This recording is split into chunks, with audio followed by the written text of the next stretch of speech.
तेबे मुख्यमंत्री नवीन पट्टनायक द्वितीय सीट भावे कंटाबांजीरू लढ़ाई बीजेडी घोषणा करने पर विरोधी शिविर में कंपन सृष्टि होइछे। बीजेपी कहिछि मुख्यमंत्री 2019 रे भी बीजेपुर विधायक प्रार्थी होइथिले किंतु जीतिबा परे बीजेपुर छाड़ी देइथिले। पश्चिम ओडिशावासी बारंबार प्रतारणा होइछे। एपटे कांग्रेस कहिछि कौशल राज्य गठन लोके डाकरा देइथिले सेथिपाई मुख्यमंत्री भयरे कंटाबांजीरू प्रार्थी होइछन्ते। एपटे यार जवाब देछि बीजेडी कहिछि समलेई मंदिरर विकास होइछि एहा समस्ते जानନ୍ତି।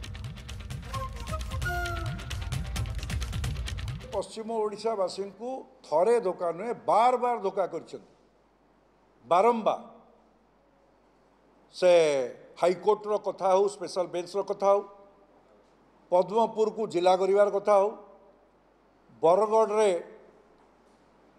सीमेंट कारखाना बंद होबार कथा हो पुनर्बार ये जो भेलिकी लोकों को प्रतारणा करने ये जो योजनाबद्ध उद्यम आउ लोक भड़ेबेनी यही थर ही जवाब देवे।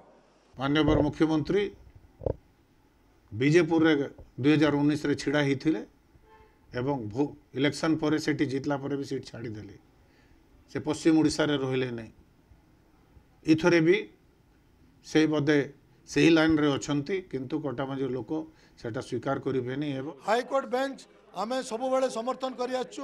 दुर्भाग्यर विषय हला तांकर जे केंद्र मंत्री जे तांकर समर्थन 2 दिन तले करचंती से आगुरु कोठी सोइथिले आगुरु काई समर्थन केबे देखै नथिले एवं आज मु कहि रखे पे चाहे तांकर तो केंद्र सरकार थिला चाहिथिले पार्लियामेंट रे पारित करिकि एठी हाईकोर्ट बेंच संबलपुर करि परथंदे किंतु कले नै एटा भुआ बुलाउचंती राजनीति करचंती आकु से दायित्व नंतु केंद्र हाईकोर्ट बेंच हो।